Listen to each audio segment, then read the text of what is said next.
So today I'm going to show you how I make ornaments. I have rolled out a slab. It's pretty thin. It's between 1/8 and 1/4 of an inch. I like it on the thinner side. I'm actually using some recycled clay, so there's a few different clays mixed into here. But that's fine because I'm going to cover them all with underglaze, so the clay won't really show through. Anyway, it's that warm time of year still, and here I am making stuff that's for the holidays, but as we all know, you kind of have to do some things ahead of time. Otherwise, you're just like crazy busy trying to get it done. So, as always, we compress and smooth out the slab, and then you want to loosen it up a little. So here's a trick that someone taught me that I thought was pretty cool. You take saran wrap and you place it on top of the slab. This is a piece I've already used, but it seems to be in decent shape, so I'm going to use it again. And it doesn't have to be, it's okay if it wrinkles a little. It doesn't really cause an issue. Let's see if we have enough here. Anyway, you place it on top of the slab. Well, I wish I had a wider piece. Oh, let's do it this way. So silly.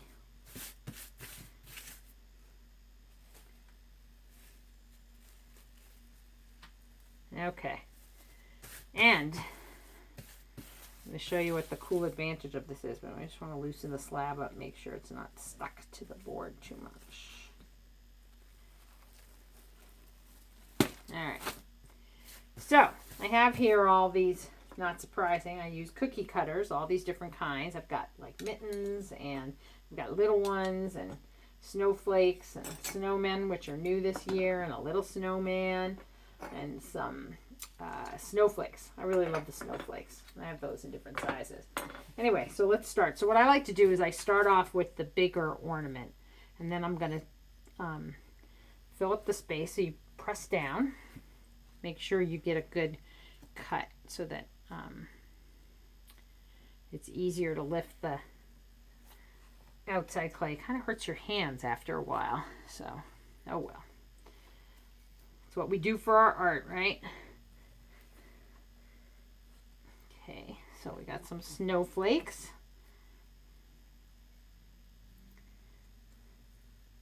And then maybe some trees. Whoops.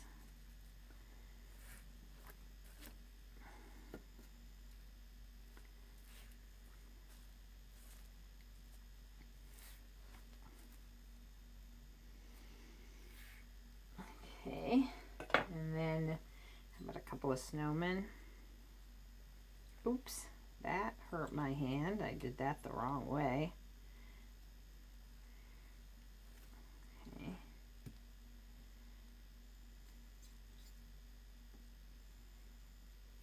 So for me, the idea is to waste as little of the slab as possible, which is why I do the big ones first. And I'll show you what we then do with the little ones. Oh. Okay. Now I take my little ones with some little mittens. You just fill them in. Sometimes I'm really organized about it, but today I'm just kind of winging it.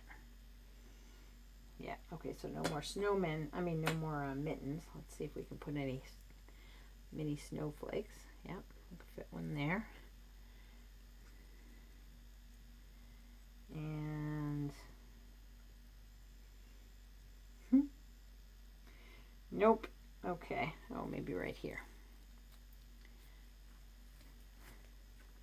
And the littlest ones, oh wait, let's see. We get a tree in here. We can do a tree in here. Now,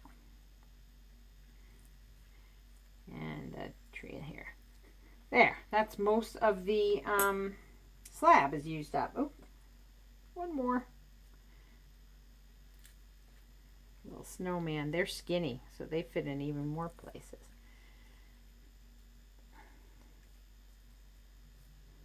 Another thing you can do is if you have like just leftover slabs, you can just make a few ornaments on there, you know, on the small pieces.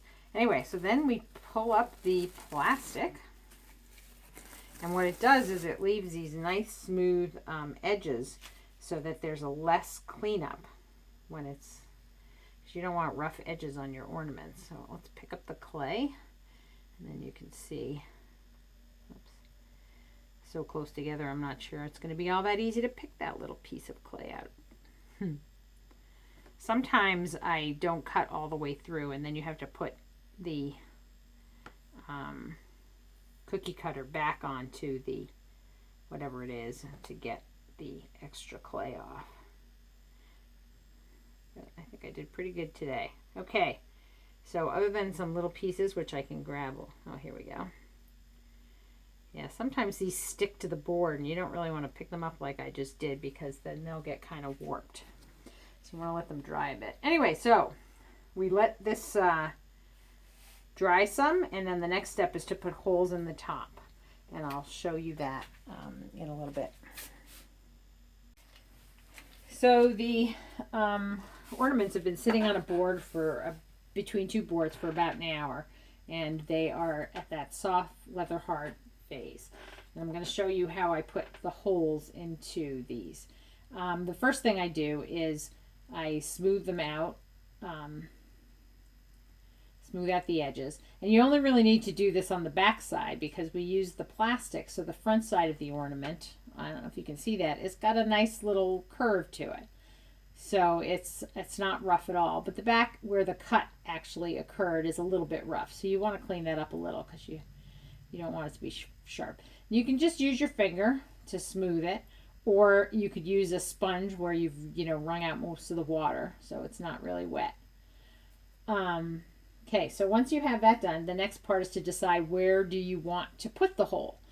You could put the hole on the top of the mitten if you wanted it to hang like that, or you could put the hole somewhere over here. You could put it on the side. You have to decide that sort of thing. And you have to be careful. You have to think about the size of the hole because of whatever material you're going to use to hang these with. If you're using a wire or if you're using a ribbon or whatever. I use ribbons, and the ribbons are pretty thin. So I don't make a hole that's all that big, but you also have to keep in mind that the hole does shrink. So I have this tool by Bill Van Gilder, which I really like because it lets you make holes of all different sizes, but you can also get hole makers that are a particular size. Anyway, so let's make the hole. So I'm going to pick the spot, and I decided to do this one in the center. Sometimes with the mittens I'll do them in all different places. Then you just want to sort of clean up the back side a little. Sometimes I'll go through the back with the hole puncher too. Just clean up the edges. And then smooth it out a little. Okay. And then I'm going to put my stamp in it. Now while it's nice and soft. The big issue is if you let these dry too much before you put the hole in, then they're prone to cracking. So when they're like this at the soft leather hard, they're a little harder to deal, little soft to work with. It is actually easier for the hole making part. So now I'm going to let these sit between, again, back to being between two boards, and I'm going to let them dry. And the good thing is, I don't even care if they get almost bone dry, though I am going to keep them from getting bone dry because I'm going to color them with underglazes. And the drier they are, the more that they will absorb the color, and I want them to be nice bright colors. So I'm just going to leave them between these two boards, and then I can take my time glazing them as I have time to do that, but I will show you how I do that. And that's all for now. I'll be back. So now for the fun part. The ornaments have been drying out. They are at a leather hard or even bone dry state, which almost bone dry, which I really like because it absorbs the underglazes really well. So what I have, so I let them dry sitting between two boards, and I flip the board once so that they you know, the pieces would be both, you know, both they dry like this and then they'd flip over and dry like that. Anyway, and then what I do is I store them in plastic until I'm ready to decorate. So I have put one layer of white. I use the Amico Velvet Underglazes onto the piece. Whoops. And I try to vary the direction of the brush. So I had the first coat I put on like this, and the second coat I'm putting on like this. I have found that with most of the underglazes, I only really need to do 2 coats. Of course, that will vary from glaze to glaze. There's some that seem a little bit thinner, and I end up doing like a heavier, like either a 3rd coat or do a really heavy 2nd coat.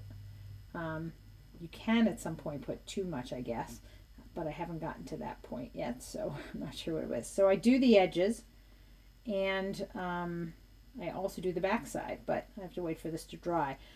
So I'm not going to decorate the backside, but you can see here, so you can see, maybe you can see that it's still a little streaky because it only has 1 coat, and you can see the clay through it, whereas here it's nice and white.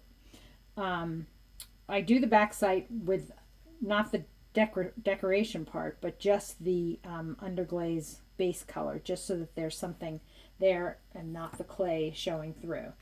That's a personal preference. If you don't mind the way the clay looks on the backside, then you could just leave it like that. So in this one, I'm putting on a blue-green. Whoops, you can see you can't probably see it in the video, but I can see which way I put it on. So I just need to be careful and pay attention to that. So the nice thing about them being bone dry is how fast they absorb the glaze. So you can, you know, work on a few at a time if you want, you know, like you've got a few minutes and you just want to decorate a couple. You can do that instead of like when I used to do it, and I used to do them when they were just leather hard, I'd have to like wait a long time in between putting underglaze on them, and now it's pretty quick. So yeah, so for example, this one is pretty dry on top. It's still a little shiny, but it's almost completely dry. But while we're waiting a moment longer, I'll show you some examples I have. So these were ones I just did today. And I'm going to show you how I did that. The little trees. And here are ones that I did previously. So you'll see I did, this is a baby blue with a medium blue on it. And I did a few coats of the baby blue to get it to go through. And then I've got it here on the back side. And here's a little snowflake with the white and some baby blue and medium blue. And you can see on this one, that red is not there. That's just from the table. Sorry about that. It's like that. The glaze, the underglaze is there, but the glaze is not. And when you fire, when you use the underglaze on the back side, it will not stick to the shelf, so you can cover both sides. Okay, let's see. Yep. Okay, so this one's ready to go. So I'm going to actually try something new. On these trees, I had used a brush to do the green line down the center, but I decided that it might be fun to use one of these little bottles, which is what I'm using for doing the dots and stuff. So let's see. So it's a good idea to practice as it's coming out, because you don't know how fast it's going to be. Oops, a little faster than I thought. Anyway, I'll have to practice with that. So then the other thing I then do is I make dots with these little jars. So these are from, I think they're from Amico. They come in 16 gauge and 18 gauge, and the 16 gauge is the bigger ones, and the 18 gauge are the smaller tip. And I think I prefer the 18 gauge for the underglazes, but I'm not, because it really depends on the underglaze and how thick it is. But these, especially this orange, which I have in a 16, is much thinner, and it's coming out really quickly. So you need to be careful. So again, it's good to practice. So I'm going to start with some red dots. So I just put them around randomly. And then I've got some blue dots. Whoops. Okay. So this is an 18 gauge, and it's coming out slower. So I think these are fun to use. It makes the process, the orange, just fun. Now the orange, they're really big, so I've got to be really careful. It's thin and they spread out a lot.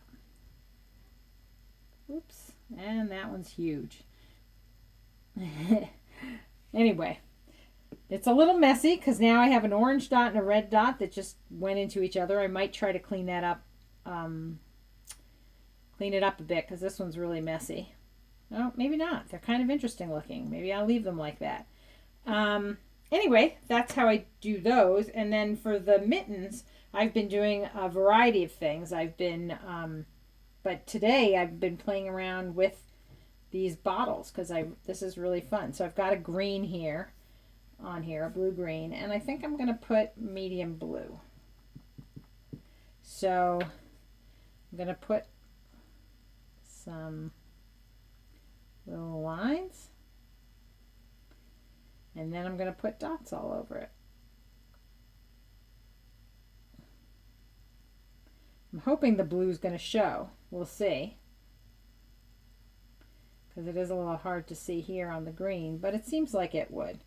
So these are kind of fun almost to use like testers because you can try out different combinations of glazes and see what you like. So my designs are relatively simple. I do stripes, I do dots, different things like that. I'm going to have to get a little more creative with the snowman because I've never done those before and I'll have to figure it out. But you can get really fancy if you want. So it all depends on what you want to do. I like the loose sort of look, and that's why I go for this. Anyway, that's how I make my ornaments, and I hope you enjoyed this video, and I will see you next time.